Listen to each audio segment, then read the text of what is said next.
رات کا سناٹا ہر سو پھیلا ہوا تھا۔ ملک حویلی میں گہری خاموشی تھی۔ ہر کوئی اپنے کمرے میں بستر میں گھسا سو رہا تھا۔ وہ ایک نازک سا وجود سہما ہوا اسٹور روم کے فرش پر بیٹھا تھا۔ مریم اپنے گھٹنوں میں سر دیے سسک سسک کر رو رہی تھی۔ آج سارا دن چچی نے اس سے خوب کام کروایا تھا۔ رات کو جب وہ برتن دھو رہی تھی تب اس کے ہاتھ سے ایک پلیٹ ٹوٹ گئی۔ بس پھر کیا تھا، چچی نے تو ساری حویلی ہی سر پر اٹھا لی اور مریم پر اپنے ہاتھ صاف کیے۔ اس کے بعد اسے بنا کھانا دیے ہی کچن کو تالا لگا دیا۔ مفت کی روٹی دے دو بس اس مہارانی کو، کام کرتے اس کے ہاتھ ٹوٹتے ہیں۔ چچی کی زہرآلود باتیں یاد کر کے اس کے آنسو اور زیادہ تیزی سے بہنے لگے تھے۔ امی ابو، آپ کیوں چلے گئے مجھے چھوڑ کر؟ دیکھیں نا یہ لوگ آپ کی بیٹی کے ساتھ کیسا سلوک کرتے ہیں۔ اپنی ہی حویلی میں ملازمہ سے بھی کم اوقات ہے میری۔ مریم آنسو بہاتے شکایت کر رہی تھی۔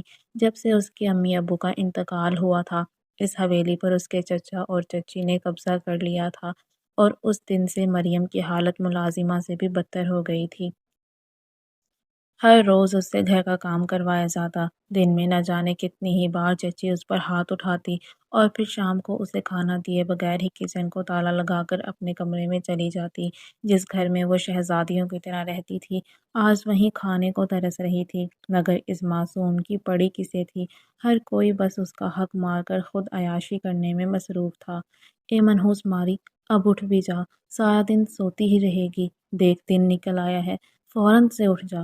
چچی کی آواز مریم کے کان میں پڑی تو وہ فوراً سے اٹھ کر بیٹھی تھی۔ جی چچی میں اٹھ گئی ہوں، اس نے ڈرتے ہوئے فوراً سے جواب دیا تھا۔ اے مہارانی، کمرے کے اندر سے کیا جواب دے رہی ہے؟ میں ملازمہ ہوں کیا تیری جو اس طرح سے جواب دے گی؟ چچی کے کہنے پر مریم فوراً اسٹور روم کا دروازہ کھولتی ان کے سامنے کھڑی ہوئی تھی۔ نہیں، تو سمجھتی کیا ہے خود کو؟ میں تیری نوکر ہوں جو روز صبح تیرے دروازے پر دستک دے کر تجھے اٹھانے آؤں گی؟ مریم کے باہر آتے ہی چچی نے اس کے نازک رخسار پر ایک زناٹے دار تھپڑ جڑتے تیز لہجے میں کہا تھا۔ ان کی آواز پوری حویلی میں گونج رہی تھی۔ مریم سر جھکائے آنسو پینے کی کوشش کر رہی تھی۔ چچی کو تو بس اس پر ہاتھ اٹھانے کا بہانہ چاہیے تھا۔ چل اب یہاں کھڑی کیا ہے؟ جلدی سے جا کر قاسم اور لائبہ کو اٹھا اور پھر ان سب کی پسند کا ناشتہ بنا۔ اگر آج تو نے ناشتے میں دیر کی تو تیری کھال ادھیڑ دوں گی۔ جلدی سے جا اب۔ چچی کے کہنے پر مریم فوراً سے اوپر بھاگی تھی۔ جانتی تھی اگر تھوڑی سی بھی دیر ہوئی تو اس کی شامت آ جانی ہے۔ ملک حویلی میں ملازموں کی کوئی کمی نہیں تھی۔ ہر کام کے لیے بہت سے ملازم موجود تھے، مگر اس کی چچی جان بوجھ کر مریم کو تکلیف دینے کے لیے اس سے سارے کام کرواتی تھی اور پھر بات بے بات اسے سنانے کے ساتھ اس پر ہاتھ اٹھانے سے بھی پیچھے نہیں ہٹتی تھی، جبکہ مریم خاموشی سے ان کے سامنے سر جھکا کر کھڑی رہتی تھی جیسے سارا قصور اس کا ہی ہو۔ جانتی تھی اگر آگے سے کوئی جواب دیا تو چچی نے چھوڑنا نہیں ہے۔ ملک حویلی کو اصغر صاحب نے بہت پیار سے اپنی فیملی کے لیے بنوایا تھا۔ ان کے دو ہی بیٹے تھے، بڑے بیٹے جنید ملک جن کی زوجہ اسما خان تھی، ان کی ایک ہی بیٹی تھی مریم، جبکہ چھوٹے بیٹے تنویر ملک، ان کی بیگم ہے ناصرہ ملک، ان کے دو بچے ہیں، بڑا بیٹا قاسم اور چھوٹی بیٹی لائبہ۔ اصغر صاحب کے جانے کے بعد سے حویلی کا سارا نظام جنید ملک اور اسما ملک نے سنبھالا تھا۔ پھر ان دونوں کی وفات کے بعد اب حویلی تنویر ملک اور ناصرہ بیگم کے ہاتھ میں تھی۔ چچی، قاسم بھائی اور لائبہ آپی تو ابھی سو رہے ہیں، وہ لوگ تو سب دیر سے اٹھیں گے، اور چاچو تو چلے گئے ہیں، میں آپ کے لیے ناشتہ بنا دوں؟ مریم نے چاچی کے پاس آتے پوچھا تھا۔ ابھی تک تو بس سب کو دیکھتی ہی پھر رہی ہے، ناشتہ بنانا شروع نہیں کیا ابھی؟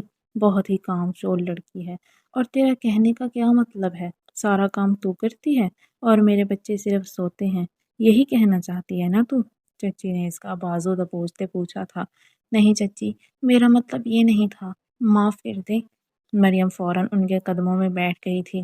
میں اچھے سے سمجھتی ہوں تیری ہر بات، تجھے لگتا ہے کہ تو ہی زیادہ کام والی ہے۔ ارے میرے بچے دیر سے اٹھتے ہیں تو ساری رات جا کر کام بھی تو کرتے ہیں نا، تیری طرح بستر میں نہیں گھسے رہتے، بہت محنتی ہیں میرے بچے۔ ناصرہ بیگم نے فخر سے گردن اونچی کر کے کہا تھا، جیسے اپنے بچوں کے کام سے بہت خوش ہوں۔ مریم نے ایک نظر افسوس سے ان کو دیکھا تھا۔ ساری حویلی جانتی تھی کہ لائبہ ساری رات حویلی واپس نہیں آتی، بلکہ نام محرموں کے ساتھ کلب میں گھومتی ہے، اور اس کی چچی اس بات پر فخر کر رہی تھی۔ ان کی بیٹی غلط راستے پر چل رہی تھی اور ماں اسے روکنے کی جگہ اسی کی تعریف کر رہی تھی۔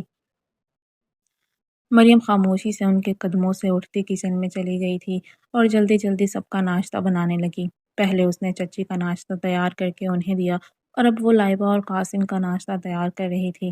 جانتی تھی تھوڑی ہی دیر میں دونوں نے اٹھ جانا ہے اور اگر ان کے اٹھنے سے پہلے ناشتہ تیار نہ ہوا تو دونوں نے حویلی کو سر پر اٹھا لینا ہے اور پھر چچی سے اس کی دوبارہ مار پڑنی ہے۔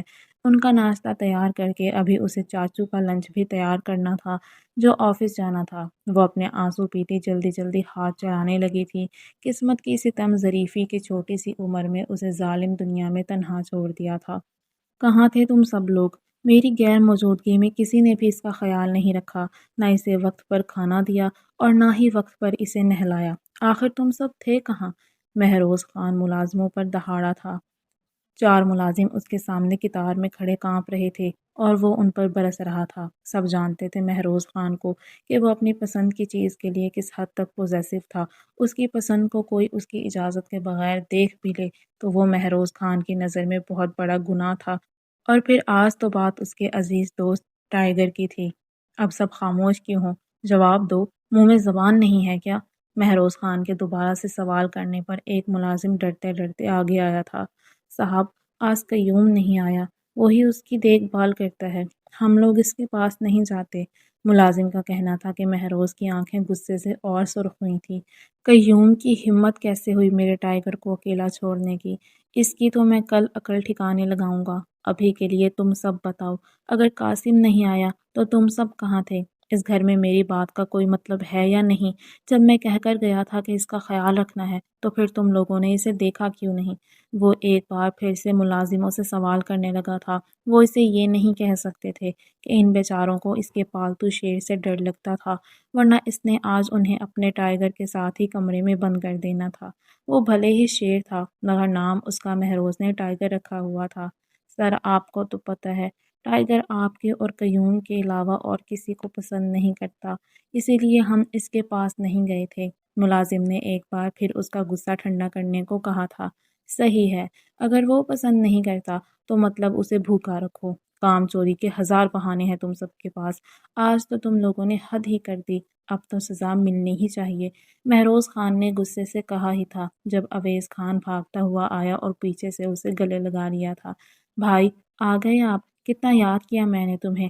اوہ بھائی، اویس نے آنکھ کے اشارے سے سارے ملازموں کو جانے کا کہا اور خود اور زور سے مہروز کو ہگ کیا۔ اویس پیچھے ہو جا، آج یہ لوگ مجھ سے نہیں بچ سکتے، یہ سب کام چور ہو گئے ہیں۔ مہروز نے خود کو اس کی گرفت سے آزاد کیا تھا۔ او ہو بھائی چھوڑو نا، کیا آتے ہی غصہ کرنے لگے ہو؟ اور ویسے بھی ایک دن نہ کھانا کھانے سے آپ کی بلی مطلب ٹائیگر کمزور تھوڑی نہ ہو جائے گا۔ اویس اس کا غصہ ٹھنڈا کرنے کے لیے بولا مگر درمیان میں ہی زبان لڑکھڑا گئی تھی۔ مہروز کی ایک گھوری پر ہی اویس نے اپنے الفاظ درست کیے تھے۔ خبردار جو ٹائیگر کو کچھ بھی کہا ورنہ تجھے ہی اس کا ڈنر بنا دوں گا۔ مہروز کے کہنے پر اویس اس سے ایک قدم پیچھے ہوا تھا۔ بھائی مجھے پہلے دن سے ہی پتا تھا، آپ مجھ سے اپنے بھائی سے محبت ہی نہیں کرتے، آپ صرف اپنے ٹائیگر سے پیار کرتے ہو، بس اب میں نہیں بن رہا آپ کا بھائی۔ اویس کی اس بیجا ایکٹنگ پر مہروز نے کہا لگاتے اسے اپنے گلے سے لگایا تھا۔ تو میری جان ہے، میرے جگر کا ٹکڑا ہے، بھلا میں تجھ سے پیار کیوں نہیں کروں گا؟ مہروز کے کہنے پر اویس نے شرمانے کی ایکٹنگ کی تھی۔ اگر ہونے والی بھابھی نے سن لیا نا تو ساری زندگی منہ نہیں لگائیں گی وہ آپ کو۔ اویس کے کہنے پر مہروز نے ایک اور کہا لگایا اور اسے خود سے دور کر گیا تھا۔ تو بالکل پاگل ہے، تیرا کچھ نہیں ہو سکتا، اللہ ہی بچائے گا تیری ہونے والے کو۔ مہروز کے کہنے پر اویس نے سرد آہ خارج کی تھی۔ ہماری قسمت اتنی اچھی کہاں ہے، اب تو لگتا ہے کنوارا ہی رہ جاؤں گا۔ اویس نے دل پر ہاتھ رکھتے کہا تو مہروز نے اس کا بازو پکڑے اندر کی جانب قدم بڑھائے تھے۔ اب اپنی ایکٹنگ کی دکان کو بند کر، اندر سب لوگ ہمارا انتظار کر رہے ہیں، چل سب سے ملتے ہیں۔ مہروز کے کہنے پر اویس بھی اندر بڑھا تھا۔ خان حویلی کے سربراہ تھے جبران خان، جن کے 3 بچے تھے۔ بڑے بیٹے ظفر خان، اس کے بعد اسلم خان اور سب سے چھوٹی اسما خان تھی۔ ظفر خان کی شادی ماہا خان سے ہوئی تھی۔ ان کے 3 بچے تھے۔ بڑا بیٹا مہروز خان جو 32 سالہ خوبرو نوجوان تھا جس کی طبیعت کافی سنجیدہ سی تھی۔ اس کے بعد بالاج خان جو 22 سال کا ہے اور سب سے آخر میں مومنہ خان، جو اس حویلی کی سب سے چنچل اور لاڈلی تھی۔ اسی کی وجہ سے اس حویلی میں رونق تھی، وہ اس حویلی کی جان تھی۔ اسلم خان کی شادی نسرین سے ہوئی اور ان کے 2 بچے ہیں، بڑا بیٹا اویس خان جو بالاج کا ہم عمر ہے، اور چھوٹی بیٹی نمرا خان جو مومنہ کی ہم عمر ہے مگر اس کے جتنی چنچل نہیں ہے۔ جبران صاحب کی چھوٹی بیٹی اسما خان کی بات کی جائے تو اس حویلی میں اب ان کا کوئی بھی ذکر نہیں کرتا، ان کا نام لینا بھی اس حویلی میں گناہ کے برابر ہے۔ سب لوگ جیسے انہیں بھول ہی چکے ہیں۔ کبھی وہ اس حویلی کی سب سے لاڈلی ہوتی تھی، پوری حویلی میں ان کی مرضی سے ہی ہر کام کیا جاتا تھا۔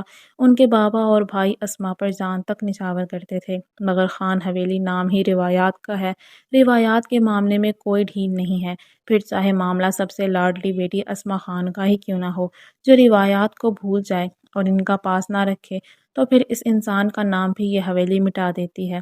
اس کی ہر یاد کو حویلی میں ہی دفن کر دیا جاتا ہے، کیونکہ خان حویلی کے لیے سب سے اہم ہے روایات۔ روایات کی قیمت جان سے بھی زیادہ مانی جاتی ہے، اگر روایات کا پاس نہیں تو سر کٹا کر بھی قیمت پوری نہیں کی جا سکتی۔ یہ خان حویلی کا صدیوں پرانا اصول ہے۔ تم پھر دیکھ لو اپنے بھائی کو، اب مجھ سے ان کی باتیں برداشت نہیں ہوتی۔ اویس کچن میں آتا جمپ لگا کر کچن کاؤنٹر پر بیٹھتا بولا تھا، جبکہ کھانا گرم کرتی مومنہ اچھل کر 2 قدم پیچھے ہوئی تھی۔ اس نے بہت مشکل سے اپنی چیخ کا گلا گھونٹا تھا۔ ذرا برابر بھی انسانیت باقی ہے آپ میں؟ اس طرح سے کوئی آتا ہے کچن میں؟ مومنہ اپنے دل پر ہاتھ رکھتے بولی تھی۔ پہلی بات کہ انسانیت مجھ میں بہت ہے، اسی لیے تو یہ پیزا لا کر دیا ہے تمہیں، اور دوسری بات کہ کچن میں تو ایسے ہی آتے ہیں نا، کیا کوئی خاص طریقہ ہے کچن میں آنے کا؟ اگر ہے تو بتا دو، میں پھر آگے سے دھیان رکھوں گا۔ اویس بنا کسی شرم کے دانت دکھاتے ہوئے بولا تھا۔ آپ ہمیشہ ایسا ہی کرتے ہو، مومنہ نے پیزا پلیٹ میں نکالتے ہوئے کہا تھا۔ کیسا کرتا ہوں میں؟ بتاؤ نا، کیا میں کچن میں چپکے سے آ کر تمہارا ہاتھ پکڑتا ہوں؟ اویس کہتا اس کا ہاتھ تھام گیا تھا۔ اللہ، یہ کیا کر رہے ہیں؟ دور رہیں مجھ سے، کوئی دیکھ لے گا تو کیا کہے گا؟ آپ میں بالکل بھی شرم نہیں ہے نا؟ مومنہ نے اسے خود سے دور کرنا چاہا تھا، پر وہ دور ہونے کی جگہ اور زیادہ ہی قریب ہوا تھا۔ اگر کوئی دیکھتا ہے تو دیکھنے دو، مجھے کوئی فرق نہیں پڑتا۔ اویس نے اب بھی بے شرمی سے ہنستے ہوئے کہا تھا۔ آپ باز آ جائیں اویس، جائیں یہاں سے اور جا کر سب کے ساتھ بیٹھیں۔ مومنہ نے اسے خود سے دور کیا تھا۔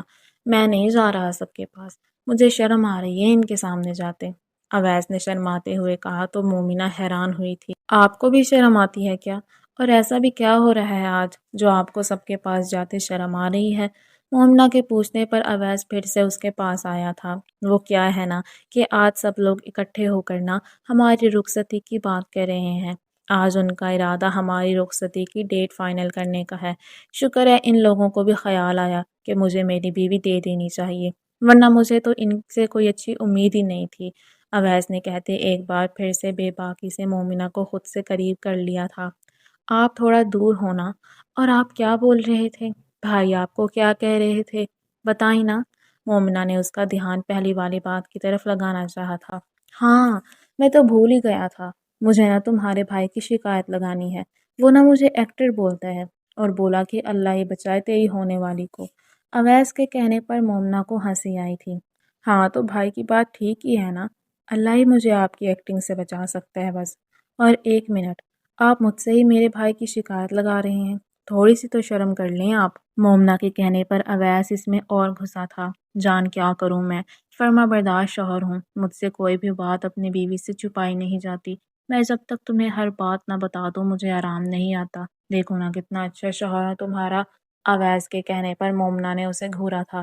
ہاں، بہت اچھے سے جانتی ہوں آپ کو، یہ ناٹک اس کے سامنے کریں جو آپ کو جانتا نہ ہو۔ آپ کی معصومیت کا اچھے سے علم ہے مجھے۔ مومنہ اسے سائڈ کرتی کچن سے باہر چلی گئی تھی۔ جب اویس نے سامنے مالی چچا کو دیکھا تھا، چہرے پر شرارتی مسکان لیے وہ ان کی طرف گیا تھا۔ اسے تنگ کرنے کے لیے اب نیا شکار مل گیا تھا۔ اب یقیناً اس نے مالی چچا کا خوب سر کھانا تھا۔ آج شام سے ہی موسم کے تیور ٹھیک نہیں تھے۔ ہلکے ہلکے بادل تو صبح سے ہی ہو رہے تھے، اور پھر رات ہوتے ہوتے بادل اور زیادہ گھنے ہو گئے۔ اس وقت رات کا 1 بج رہا تھا۔ بادل خوب گرج رہے تھے اور ساتھ ہی بارش بھی شروع ہو رہی تھی۔ مریم سٹور روم کے فرش پر خود کے گرد پرانا سا کمبل لپیٹے کانپ رہی تھی۔ اسے ہمیشہ سے ہی بادلوں کی گرج سے ڈر لگتا تھا۔ آج بھی اس کی حالت بہت خراب ہو رہی تھی۔ پہلے تو جب بھی بادل گرجتے تھے وہ فوراً سے اپنے امی ابو کے کمرے میں بھاگ جاتی تھی اور وہ دونوں فوراً اسے اپنے ہزار میں چھپا لیتے تھے۔ ان کا لمس پاتے ہی مریم کا سارا ڈر غائب ہو جاتا تھا، مگر آج وہ دونوں یہاں موجود نہیں تھے۔ وہ بالکل اکیلی تھی، کوئی بھی نہیں تھا جو اسے اپنے سینے سے لگا کر اس کا ڈر ختم کر سکتا۔ رات کے اندھیرے میں ملک حویلی کی بیک سائڈ پر کوئی دیوار پھلانگ کر داخل ہوا تھا۔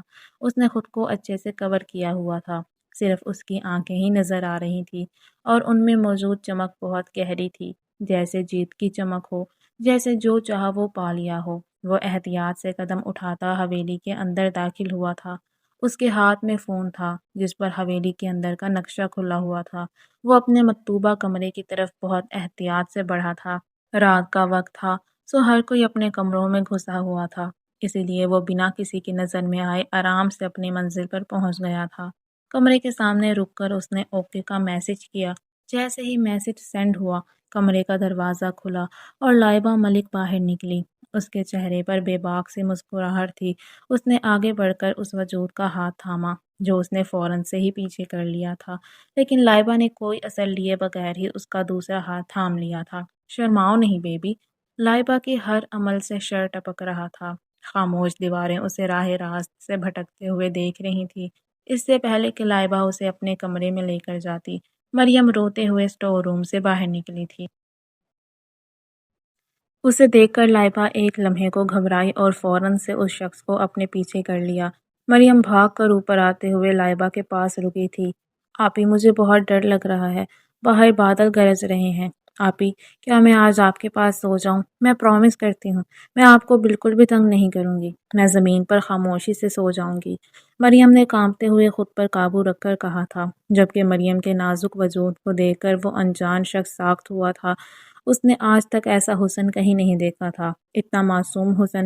وہ اسے دیکھ کر اپنے ہوش کھو رہا تھا، اس کا دل الگ ہی لے پر دھڑک رہا تھا۔ اسے لگا وہ خود پر سے قابو کھو دے گا۔ اس کا معصوم سا چہرہ اور پھر بھیگی ہوئی آنکھیں مقابل کے دل میں تیر کی طرح پیوست ہو رہی تھی۔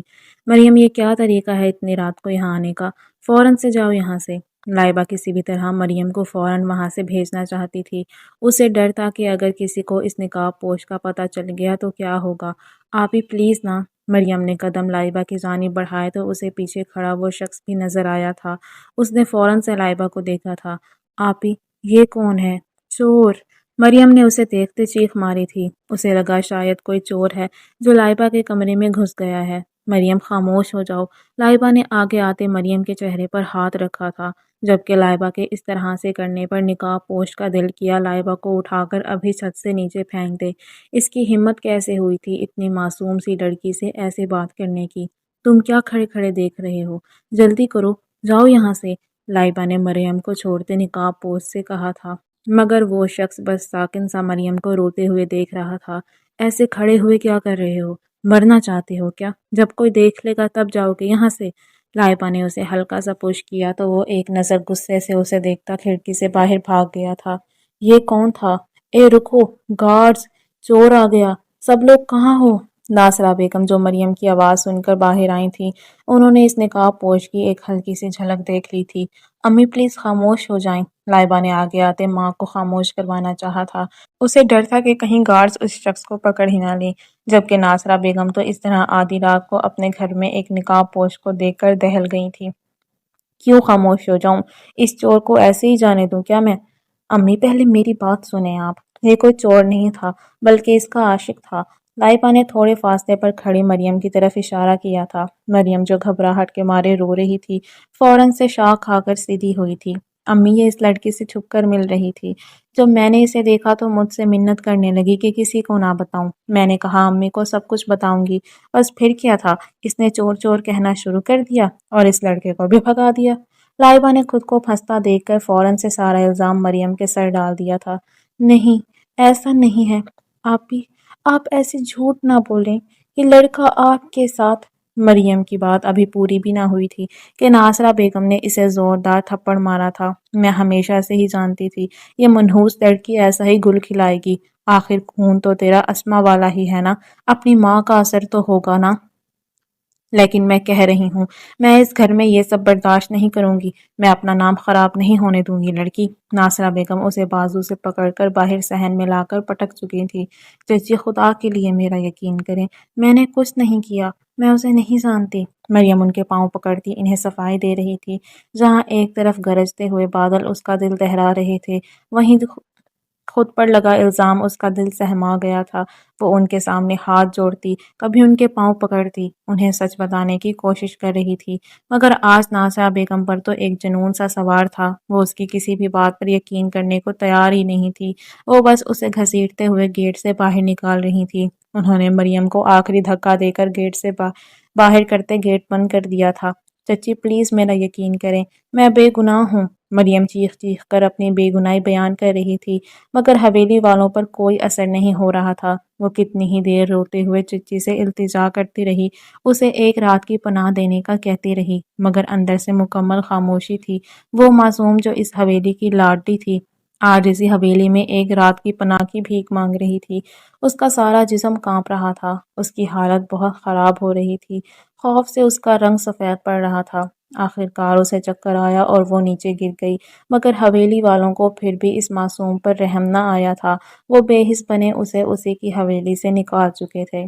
وہ نقاب پوش اس وقت حویلی سے کچھ فاصلے پر کھڑا ہوا تھا۔ اس کا ارادہ تھوڑی دیر بعد پھر سے حویلی جانے کا تھا، مگر اس بار وہ لائبہ کے لیے نہیں بلکہ اس معصوم سی لڑکی کے لیے جانے والا تھا جس کی آنکھوں میں خوف صاف تھا اور جو اس موسم سے ڈر کر لائبہ کے کمرے میں آج رات کی پناہ چاہتی تھی۔ اس کی ڈری سہمی آنکھیں ابھی بھی اسے اپنے سامنے نظر آ رہی تھی۔ وہ تو وہاں ایک مقصد سے گیا تھا، اسے تو معلوم بھی نہیں تھا کہ لائبہ کے علاوہ اس گھر میں کوئی اور بھی تھی، اور پھر وہ لائبہ کو آپ ہی بول رہی تھی، مطلب وہ اسی حویلی سے تعلق رکھتی تھی، مگر اسے تو صرف لائبہ کا معلوم تھا، تو پھر یہ لڑکی کون تھی؟ چاہے جو بھی تھی، مگر وہ اس شخص کے دل میں سما گئی تھی، اس کا معصوم سا روپ اس کے دل میں گھر کر گیا تھا۔ وہ جانے سے پہلے ایک بار اسے دیکھنا چاہتا تھا کہ وہ سوئی ہے یا ابھی بھی ڈر کر کانپ رہی ہے۔ اسی سوچ کے ساتھ ہی وہ قدم دوبارہ حویلی کی طرف بڑھا گیا تھا، مگر حویلی کے پاس پہنچ کر اس کے قدم جم گئے تھے۔ وہی معصوم سا وجود، مگر یہ حویلی کے باہر کیا کر رہی ہے؟ وہ مریم کو بے ہوش پڑا دیکھ کر اس کے پاس آیا تھا۔ کیا اسے گھر سے نکال دیا؟ مگر کیوں؟ اس کے دماغ میں کئی سوال آئے، مگر ابھی اس لڑکی کو ٹریٹمنٹ دینا ضروری تھا جو بے ہوشی میں بھی کانپ رہی تھی۔ اس کا سارا جسم ٹھنڈا پڑ چکا تھا۔ وہ نقاب پوش اسے اپنی گاڑی میں ڈالتا چلا گیا تھا۔ اس کا ارادہ اسے اپنے شہر والے گھر لے کر جانے کا تھا۔ کرم دین جلدی کرو، کسی لیڈی ڈاکٹر کو بلاؤ۔ مہروز تیزی سے گاڑی سے نکلتا مریم کی طرف کا دروازہ کھول کر اسے اپنی باہوں میں اٹھا کر اندر کی طرف بھاگا تھا۔ بارش ابھی بھی ہو رہی تھی۔ وہ جلدی سے مریم کو گرم کمرے میں لے کر جانا چاہتا تھا۔ ابھی تک لیڈی ڈاکٹر کیوں نہیں آئی اور کتنی دیر لگے گی؟ کرم دین جو حیران سا کمرے سے باہر کھڑا تھا کہ آج اس کے صاحب کو کیا ہو گیا۔ وہ تو کبھی کسی لڑکی کو آنکھ اٹھا کر بھی نہیں دیکھتا تھا، اور آج ایک لڑکی کو اپنی باہوں میں اٹھا کر لے آیا تھا۔ کرم دین میں تم سے کچھ پوچھ رہا ہوں۔ مہروز خان کے کہنے پر کرم دین ہوش میں آیا تھا۔ صاحب میں نے فون کیا ہے، وہ راستے میں ہوں گی، موسم خراب ہے نا، اسی لیے آنے میں تھوڑی دیر تو ہوگی نا۔ کرم دین کے کہنے پر وہ سر ہلاتا اندر چلا گیا تھا۔ مریم نے ہلکی سی آنکھیں کھول کر کمرے کو ایک نظر دیکھا تھا۔ اسے ہوش آ رہا تھا، مگر ابھی اس کا ذہن کچھ کام نہیں کر رہا تھا، وہ کچھ بھی سمجھنے کے قابل نہیں تھی۔ اس نے ایک نظر مہروز کو دیکھا اور پھر سے آنکھیں بند کر گئی تھی۔ مہروز بھی چیئر اس کے بیڈ کے پاس رکھتا وہیں بیٹھ کر ڈاکٹر کے آنے کا انتظار کر رہا تھا۔ سر، آپ کی وائف کو ٹینشن ہے، اسی وجہ سے ان کی یہ حالت ہوئی ہے۔ ایسا لگتا ہے جیسے ان کے دماغ پر بہت بوجھ ہے، جیسے اب یہ بہت تھک گئی ہیں۔ کیا آپ دونوں کے درمیان کوئی لڑائی ہوئی تھی؟ ڈاکٹر کے مریم کو مہروز کی وائف کہنے پر اس کے لبوں کو مسکراہٹ نے چھوا۔ نہیں، ہمارے درمیان سب ٹھیک ہے، آپ کوئی میڈیسن لکھ دیں جس سے یہ جلدی ٹھیک ہو جائیں۔ مہروز نے ایک نظر مریم کے معصوم چہرے کو دیکھتے ہوئے کہا تو ڈاکٹر نے فوراً میڈیسن لکھ کر پیج اس کی طرف بڑھایا تھا، جسے وہ فوراً تھام گیا تھا۔ کرم دین ڈاکٹر کو چھوڑ کر آؤ اور آتے وقت یہ میڈیسن بھی لیتے آنا، مہروز باہر آتا کرم دین کو کہنے لگا تھا۔ کرم دین بھی فوراً سے سر ہلاتا باہر گیا تھا۔ مہروز کی فکر دیکھ کر وہ یہ اندازہ لگانے میں کامیاب ہو ہی گیا تھا کہ یہ لڑکی اس کے صاحب کے لیے بہت اہم ہے۔ جس طرح سے وہ مریم کے لیے پریشان ہو رہا تھا، اس کا خیال رکھ رہا تھا، صاف ظاہر تھا کہ وہ اس سے محبت کر بیٹھا ہے۔ کرم دین اپنے دل میں اپنے صاحب کی خوشیوں کی دعا مانگتا باہر چلا گیا تھا۔ کیا مسئلہ ہے؟ اس طرح سے کیا گھور رہی ہو؟ جاؤ جلدی سے کچھ کھانے کو لے کر آؤ، پھر اسے میڈیسن بھی دینی ہے۔ ملازمہ کو شرمیلی مسکراہٹ لیے خود کو دیکھتے پا کر مہروز خان نے تھوڑے غصے سے کہا تو وہ فوراً جی صاحب ابھی لائی کہتی 9:11 ہوئی تھی۔ مہروز سر ہلاتا دوبارہ سے جا کر مریم کے پاس بیٹھ گیا تھا۔ اب بس اسے مریم کے ہوش میں آنے کا انتظار تھا۔ وہ اس کی معصومیت میں جیسے کھو سا گیا تھا۔ اس نے آج سے پہلے یہ احساس کبھی بھی محسوس نہیں کیا تھا۔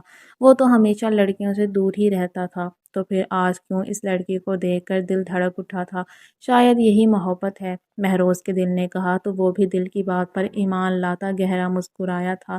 آج اس کی آنکھوں میں ایک نئی چمک تھی، جیسے اسے ایک نئی زندگی ملی ہو، جیسے اسے جینے کا مقصد دے دیا گیا ہو۔ وہ مریم کے معصوم حسن کو دیکھتا اس سے اپنی محبت کا اقرار کر رہا تھا۔ ہاں، وہ دشمن کی بیٹی سے پیار کر بیٹھا تھا۔ اب سے تم میری ہو، صرف میری۔ اب میں تمہیں کہیں نہیں جانے دوں گا۔ آج کے بعد سے تم میری کہلاؤ گی۔ اب تم یہاں سے کہیں نہیں جا سکتی۔ مہروز مریم کے کان میں سرگوشی کرتا سرشار سا مسکرایا تھا۔ وہ اسے نہارنے میں مصروف تھا جب دروازہ نوک ہوا۔ اس نے اٹھ کر ملازمہ کے ہاتھ سے ٹرے لی جو مریم کے لیے دلیا بنا کر لائی تھی۔ صاحب یہ دوائی۔ اس نے مریم کی دوائی بھی مہروز کے حوالے کی تھی۔ ملازمہ کی پوری کوشش تھی کہ کیسے بھی کر کے اس لڑکی کو دیکھ لے، مگر مہروز خان کے کسرتی جسم نے اس کے وجود کو پورا چھپایا ہوا تھا۔ اور کچھ؟ مہروز نے اسے کھڑا دیکھ کر پوچھا تو وہ نفی میں سر ہلاتی واپس مڑ گئی تھی۔ اس کے جانے کے بعد مہروز بھی پھر سے مریم کے پاس آیا تھا۔ کہاں جا رہی ہو؟ لائبہ جو اس وقت اپنے ایک دوست سے ملنے جا رہی تھی، ناصرہ بیگم کی آواز پر رکی تھی۔ امی دیکھ نہیں رہی؟ باہر جا رہی ہوں، اس نے ناگواری سے جواب دیا تھا۔ دیکھ رہی ہوں کہیں جا رہی ہو، اسی لیے ہی پوچھا ہے کہ اتنا تیار ہو کر کہاں جا رہی ہو؟ ناصرہ بیگم نے اب کے تھوڑے سخت لہجے میں پوچھا تھا۔ امی کیا ہو گیا ہے آج آپ کو؟ کیوں اتنی تفتیش کر رہی ہیں آپ؟ میں کہاں بھی جاؤں آپ کو اس سے کیا غرض ہے؟ لائبہ نے کہتی پھر سے جانے لگی تھی۔ رک جاؤ، آج کے بعد تم میری اجازت لیے بغیر گھر سے باہر نہیں جاؤ گی۔ فوراً سے اپنے کمرے میں جاؤ اب۔ ناصرہ بیگم کے کہنے پر لائبہ ایک جھٹکے سے ان کے پاس آئی تھی۔ امی کیا مطلب ہے اس بات کا؟ آپ مجھے باہر جانے سے کیسے روک سکتی ہیں؟ لائبہ نے اب کے کافی بدتمیزی سے کہا تو ناصرہ بیگم کا ہاتھ اٹھتا اس کے گال پر لگا تھا۔ تمیز سے بات کرو مجھ سے، میں ماں ہوں تمہاری، کوئی ملازمہ نہیں ہوں کہ جو دل میں آیا کہہ جاؤ گی۔ اور میں اچھے سے جانتی ہوں تم روزانہ باہر کے چکر کیوں لگا رہی ہو۔ میں بتا رہی ہوں لائبہ، آج کے بعد اگر کوئی لڑکا میرے گھر آیا تو مجھ سے برا کوئی نہیں ہوگا۔ اس رات تو میں نے کچھ نہیں کہا کیونکہ مجھے موقع چاہیے تھا اس منحوس لڑکی کو گھر سے نکالنے کا، لیکن اب کی بار میں تمہیں معاف نہیں کروں گی۔ اسی لیے اپنی حد میں رہو اور فوراً سے کمرے میں جاؤ۔ ناصرہ بیگم کے کہنے پر لائبہ فوراً سے اپنے کمرے میں گئی تھی۔ وہ سمجھی کہ اس کی امی کو کچھ پتہ نہیں ہے، مگر وہ تو سچ جانتی تھی۔ انہوں نے صرف مریم کو نکالنے کے لیے اس پر یقین کیا تھا۔ آپ پلیز مجھے میرے گھر واپس چھوڑ آئیں، میں چچی سے معافی مانگ لوں گی، وہ مجھے معاف کر دیں گی۔ پلیز آپ مجھے واپس لے چلیں۔ مریم کو جب سے ہوش آیا تھا وہ مہروز کے سر پر سوار تھی کہ اسے واپس چھوڑ آئے۔ ہاں، واپس چھوڑاؤں تاکہ وہ پھر سے تمہیں نکال دے، مہروز نے اب کے تنگ آ کر کہا تھا۔ وہ صبح ہی لائبہ کو فون کر کے سب کچھ پتہ کر چکا تھا۔ نہیں ایسا نہیں ہے، چچی اس وقت غصے میں تھی، اب ان کا غصہ ختم ہو گیا ہوگا۔ آپ پلیز مجھے واپس لے کر چلیں۔ مریم کے کہنے پر مہروز نے اپنا سر تھاما تھا۔ یہ لڑکی کچھ بھی سمجھنے کو تیار نہیں تھی۔ اگر تمہیں اتنا ہی شوق ہے یہاں سے جانے کا تو چلو میں تمہیں کہیں لے کر جاتا ہوں۔ وہ کمرے کا دروازہ کھولتا اسے بھی اپنے پیچھے آنے کا اشارہ کر گیا تھا۔ کہاں لے کر جا رہے ہیں آپ مجھے؟ وہ بھی اس کے پیچھے چلتی سوال کرنے لگی تھی۔ مہروز نے اس کا بہت اچھے سے خیال رکھا تھا، اسی لیے اب وہ ٹھیک تھی۔ خاموشی سے چلو گی تو پتہ چل جائے گا۔ مہروز اسے گاڑی میں بیٹھنے کا اشارہ کرتا خود بھی ڈرائیونگ سیٹ پر بیٹھا تھا۔ مہروز یہ لڑکی کون ہے؟ تم اسے اپنے ساتھ کیوں لائے ہو؟ مہروز مریم کو لے کر خان حویلی گیا تھا جہاں سب لوگ لان میں بیٹھے باتیں کر رہے تھے۔ وہ بھی خاموشی سے مریم کو اپنے ساتھ لیے لان میں آ گیا تھا۔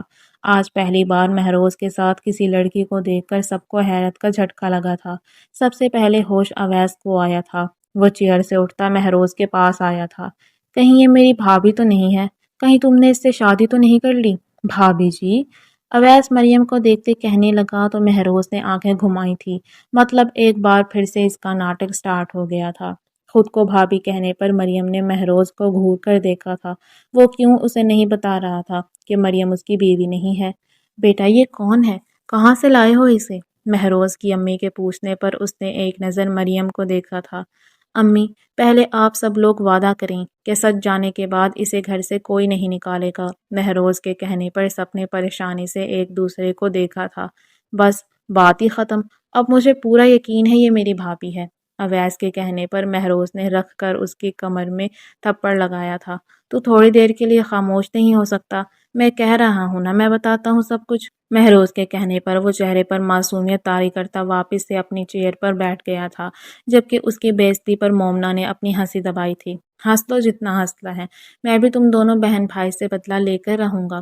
اویس نے اس کے کان میں سرگوشی کی تو اس کی ہنسی کو بریک لگا تھا۔ ہم وعدہ کرتے ہیں اسے کوئی کچھ نہیں کہے گا۔ اب بتاؤ کون ہے یہ لڑکی اور اسے یہاں لے کر کیوں آئے ہو؟ دادا جان کے کہنے پر مہروز نے سر ہلایا تھا۔ دادا جان، یہ مریم ملک ہے، اسما پھپھو کی بیٹی۔ کل رات یہ مجھے ملک حویلی کے باہر بے ہوش ملی ہے۔ میں اسے اس امید میں یہاں لایا ہوں کہ اسے بھی وہی پیار ملے گا جو اسما پھپھو کو ملتا تھا۔ مہروز کے کہنے پر سب لوگوں کو شاک لگا تھا۔ تم اسے یہاں لے آئے؟ تمہاری ہمت کیسے ہوئی اسے یہاں لانے کی؟ کیا ہماری روایات یہی سکھاتی ہیں تمہیں؟ دادا جان کی آواز میں روب تھا۔ مہروز ان کے پاس آتا ان کا ہاتھ تھام گیا تھا۔ دادا جان، پلیز ایک بار میری بات سن لیں، پھر جو آپ کا فیصلہ ہوگا مجھے قبول ہے۔ مریم بالکل معصوم ہے۔ آپ نہیں جانتے اسما پھپھو کے جانے کے بعد اس حویلی میں مریم پر کتنے ظلم کیے گئے ہیں، اور کل رات تو ان لوگوں نے انتہائی کر دی۔ آدھی رات کو مریم کو حویلی سے نکال دیا۔ ذرا سوچیں، اگر میں وہاں وقت پر نہ پہنچتا تو مریم کے ساتھ کیا ہو سکتا تھا؟ اگر مریم کے ساتھ اس حویلی میں یہ سلوک تھا تو پھپھو نے کتنی تکلیف سہی ہوگی۔ اور اب جب کہ وہ اس دنیا میں بھی نہیں ہے تو کیا یہ ہمارا فرض نہیں ہے کہ ان کی بیٹی کی حفاظت کریں؟ مہروز کے کہنے پر دادا جان نے اپنے دل کو تھاما تھا۔ ان کی جان سے عزیز بیٹی اب اس دنیا میں نہیں تھی۔ یہ کیسی خبر سنائی تھی مہروز نے؟ اتنے سالوں کے بعد جب بیٹی کے بارے میں کچھ پتہ چلا تو وہ بھی کیا؟ انہوں نے ایک نظر مریم کے معصوم چہرے پر ڈالی تو انہیں اپنی لاڈلی بیٹی اسما یاد آئی تھی۔ وہ بھی مریم کے جیسی ہی معصوم تھی۔ انہوں نے آگے بڑھتے مریم کو اپنے سینے سے لگا لیا تھا۔ وہ ان کی بیٹی کی آخری نشانی تھی، وہ بھلا اسے خود سے دور کیسے کر سکتے تھے؟ کیا آپ سچ میں میرے نانا ہیں؟ مریم نے آنکھوں میں آنسو لیے پوچھا تو دادا جان نے شفقت سے اس کے سر پر ہاتھ رکھا تھا۔ مریم کو یقین ہی نہیں آ رہا تھا کہ اس کی بھی فیملی ہے، اس کا بھی ننہال ہے۔ اسے تو کبھی پتہ ہی نہیں تھا کہ اس کے اتنے سارے رشتے بھی ہیں۔ وہ سب سے ملتی سرشار ہو رہی تھی۔ ہر کوئی اسے اسما کی طرح ہی پیار کر رہا تھا۔ مریم کو خان حویلی میں رہتے ہوئے کافی دن ہو گئے تھے۔ وہ یہاں کے ماحول میں گھل مل گئی تھی۔ سب لوگ ہی اس سے بہت پیار کرتے تھے۔ ہر کوئی اس کے نخرے اٹھانے کو تیار تھا۔ دادا جان تو ہر وقت اس سے باتوں میں لگے رہتے تھے۔ انہیں تو جیسے اپنے سالوں پہلے کی کھوئی ہوئی بیٹی واپس مل گئی تھی۔ مریم بھی سب لوگوں کا ساتھ پا کر بہت خوش تھی۔ ان سب کی محبت اور شفقت نے اس کے پچھلے سارے غم بھر دیے تھے۔ ملک حویلی میں ہوئے ستم خان حویلی کی محبت کے سامنے حقیر لگتے تھے۔ شروع میں اسے پورا یقین تھا کہ اس کی چچی ضرور اسے فون کریں گی اور واپس آنے کا کہیں گی۔ آخر وہ اسے ایسے ہی تو گھر سے نہیں نکال سکتی تھی۔ مگر وقت گزرنے کے ساتھ ساتھ اس کی یہ خوش فہمی بھی دور ہو گئی تھی۔ ملک حویلی والوں نے اس سے کسی طرح کا کوئی رابطہ نہیں کیا تھا۔ وہ لوگ تو جیسے اسے بھول ہی گئے تھے، یا شاید انہوں نے ہمیشہ سے اسے نکالنا ہی چاہا تھا۔ خان حویلی میں ملازموں کی دوڑیں لگی ہوئی تھی۔ ہر کوئی کام میں مصروف تھا۔ ہر طرف تیاریاں چل رہی تھیں۔ اگلے ہفتے خان حویلی کے 2 بیٹوں کی شادی تھی جو بڑے پیمانے پر ہونے والی تھی۔ دادا جان نے اویس اور مومنہ کی رخصتی کے ساتھ ہی مہروز اور مریم کی شادی کرنے کا فیصلہ لیا تھا۔ جب سے یہ بات ہوئی تھی، اویس کو تو جیسے موقع ہی مل گیا تھا مہروز کو تنگ کرنے کا۔ وہ ہر وقت اس کے سر پر سوار رہتا، جبکہ مہروز بھی اسے کھری کھری سناتا تھا۔ کیا سوچ رہی ہو؟ مریم ونڈو کے پاس کھڑی تھی جب مہروز نے پیچھے سے آتے پوچھا تھا۔ اللہ، ڈرا ہی دیا آپ نے تو۔ مریم جو اپنی ہی سوچ میں گم تھی، اسے اچانک سے آتے دیکھ کر اچھلی تھی۔ اتنی بھی کس گہری سوچ میں تھی؟ مہروز نے اس کا ہاتھ پکڑتے نقاب پوش کے بارے میں سوچ رہی تھی۔ اس کی وجہ سے مجھے ملک حویلی سے نکلنا پڑا۔ اس نے مجھے بے گھر کر دیا۔ مریم کے کہنے پر مہروز کو بھی یاد آیا تھا کہ یہ بات اس نے ابھی تک مریم کو نہیں بتائی تھی، اور نہ ہی وہ کبھی اسے بتانے کا ارادہ رکھتا تھا۔ وہ نہیں چاہتا تھا کہ مریم اس کے بارے میں کچھ غلط سوچے۔ وہ تو لائبہ کے ساتھ اس لیے تعلق بنا رہا تھا تاکہ ملک حویلی والوں سے اپنی پھپھو کا بدلہ لے سکے۔ اگر وہ مریم کو یہ بات بتاتا تو یقیناً وہ اسے غلط سمجھتی، اس لیے اس نے خاموشی اختیار کی تھی۔ مریم، تم کیوں اس کے بارے میں سوچ رہی ہو؟ چھوڑو نہ اسے۔ مہروز نے اس کا دھیان اس نقاب پوش سے ہٹانا چاہا تھا۔ کیوں چھوڑ دوں؟ میں تو کہتی ہوں کسی دن وہ منحوس ایسے ہی کسی کے گھر گھستے پکڑا جائے اور پھر اس کی خوب دھلائی ہو۔ یقیناً اسی نے لائبہ آپی کو ورگلایا ہوگا۔ میں تو کہتی ہوں دیوار پھلانگتے کسی دن نیچے ہی گر جائے اور پھر مریم اپنی ہی دھن میں بولے جا رہی تھی، جبکہ خود کے لیے یہ سب سننا مہروز کے بس کا نہیں تھا۔ مریم بس کرو، تم تو سٹارٹ ہی ہو گئی، بیچارے کو معاف کر دو نا اب۔ مہروز کے کہنے پر اس کی زبان کو بریک لگا تھا۔ آپ تو ایسے بول رہے ہیں جیسے میں اس نقاب پوش کو نہیں بلکہ آپ کو دعائیں دے رہی ہوں۔ خیر جو بھی ہے، اب مجھے جانا ہے، میں تھک گئی ہوں۔ مریم ایک ادا سے ہاتھ جھلاتی اسے سائڈ کرتی جانے لگی تھی، جبکہ اس کی معصوم سی اداؤں پر مہروز کا دل ایک بار پھر سے اس کا اسیر ہوا تھا۔ اف لڑکی، ایک بار اپنا دیوانہ بنا تو چکی ہو، اب اور کیا چاہتی ہو؟ کیوں اس معصوم کو اپنی اداؤں سے قتل کرنا چاہتی ہو؟ مہروز کہتا اس کے پیچھے ہی گیا تھا۔ بالآخر ایک لمبی کہانی کا اختتام ہو گیا تھا۔ مریم نے ملک حویلی والوں کا فیصلہ اللہ پر چھوڑ دیا تھا۔ یقیناً اللہ ہی بہتر انصاف کرنے والا تھا۔ مہروز تو ان لوگوں سے بدلہ لینا چاہتا تھا، مگر مریم نے اسے روک دیا تھا۔ اس کا کہنا تھا کہ وہ لوگ جیسے بھی ہیں مگر پھر بھی مریم کے اپنے ہیں۔ اگر انہیں کچھ ہوگا تو تکلیف مریم کو بھی ہوگی، اور پھر اللہ نے مریم کے صبر کا پھل اسے عطا کر دیا تھا، سو وہ اب کسی سے بدلہ لینا نہیں چاہتی تھی۔ اس کی ضد پر مہروز نے بھی انصاف اللہ کے سپرد کر دیا تھا۔ خان حویلی میں ایک بار پھر سے خوشیاں دستک دے رہی تھی۔